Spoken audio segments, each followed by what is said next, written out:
APKS பார்த்துக்கிட்டு இருந்தேன். அதில் பார்க்கும்போது இந்த வேர் பூச்சி மற்றதெல்லாம் கண்ட்ரோல் ஆகும்னு சொன்னாங்க. ஃபஸ்ட்டு கால் பண்ணி இது மாதிரி எனக்கு சொன்னாங்க. சொல்லும்போது வேர்களுகள் எதுவும் வராது, நீங்கள் ஃபஸ்ட்டு இதை யூஸ் பண்ணி பாருங்கன்னா, நான் ஃபஸ்ட்டு இதை யூஸ் பண்ணேன். வேர்கள் அதிகமாக இருந்ததுனால தான் நான் இந்த இதுக்கு இது பண்ணேன்.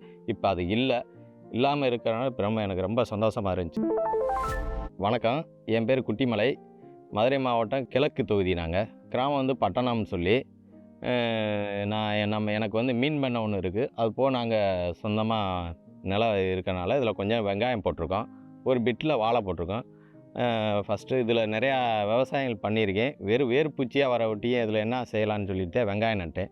சரி, வெங்காயம் நட்டுக்கிட்டு இருக்கும்போது ஏபிகேஎஸ் பார்த்துக்கிட்டு இருந்தேன். அதில் பார்க்கும்போது இந்த வேர் பூச்சி மற்றதெல்லாம் கண்ட்ரோல் ஆகும்னு சொன்னாங்க. ஃபஸ்ட்டு கால் பண்ணி இது மாதிரி எனக்கு சொன்னாங்க.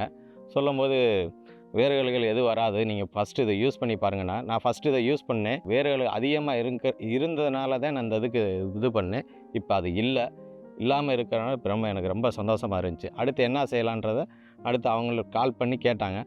அதுக்கப்புறம் வந்து ஒரு ஆர்பிக்ஸ்ன்னு சொல்லி ஒரு மருந்து அதையும் கொடுத்து அதையும் தண்ணி வழியில் கொடுக்க சொன்னாங்க. இது ரெண்டும் கொடுத்து எனக்கு ரொம்ப திருப்தியாக இருந்துச்சு. வேர்கள் நல்லா கீழே இறங்கி நல்லா இருந்துச்சு.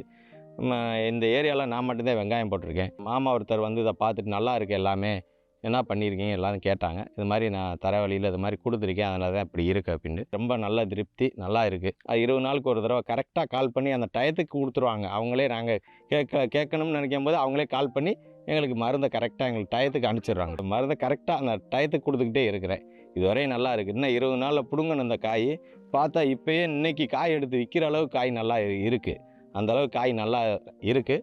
அடுத்து என்ன செய்யலான்னு கேட்டிருக்கேன். அதுக்கப்புறம் இன்னொரு மருந்து சொல்லியிருக்கேன், அதையும் ஸ்ப்ரே பண்ண சொல்லியிருக்கேன். அதை கொடுத்துட்டு நான் நடவு பண்ணி கரெக்டாக 10 டேஸில் இந்த மருந்து எனக்கு கைக்கு வந்துடுச்சு. கையில் வந்த உடனே கொடுத்தவொடனே ஒரு நல்ல திருப்தியாக இருந்துச்சு. அதாவது 200 லிட்டர் ட்ரம்மில் தண்ணி 200 லிட்டர் ஃபில் பண்ணி அதில் 2 லிட்டரு ஊற்றி, இது 50 சென்ட் 2 லிட்டரை ஊற்றி கரெக்டாக அந்த சின்ன ஓஸில் போட்டு அது கரெக்டாக நீர் பாய்ச்சும் போதே சேர்த்து அப்படியே கொடுத்துட்டான் சார்.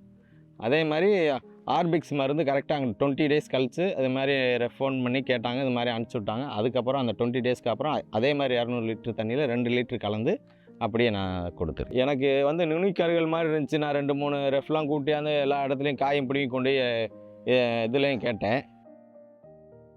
என்ன சொல்லிட்டாங்கன்னா, இதில் ஒன்றும் பிரச்சனை இல்லை சார், இது பனி கருகள் தான். எனக்கு இங்கே பனி அதிகமாக இருந்தனால எனக்கு அந்த நுனிக்கருகள் இருக்குது. மற்றபடி எனக்கு இந்த பிரச்சனை வந்து நுனிக்கருகள்ன்ற நோய் எதுவும் இல்லை. இது மட்டும்தான் சார். மற்ற தாள் பச்சை எல்லாமே கிளியராக நல்லா இருக்குது சார். இது நடவு பண்ணி இதோட 67 நாள் ஆயிடுச்சு சார். 67 நாள் ஆயிடுச்சு. காய் இந்த பாருங்கள் எப்படி இருக்குண்டு. நல்லா வேர்லாம் நல்லா இறங்கியிருக்கு. காய் இப்போ எடுக்கிற அளவுக்கு இருக்குது சார். ஆமாம் சார், காய் நல்லா இருக்குது. நல்லா உருட்டாக காய் இப்போ எடுக்கலாம். இன்னும் 20 நாள் சார், 20 நாளுக்கு மேலே கழிச்சு தான் எடுக்கணும். 20 நாள்னும் போது இன்னும் காய் நல்லா தடமாக வந்துடும் இதுக்கப்புறம்.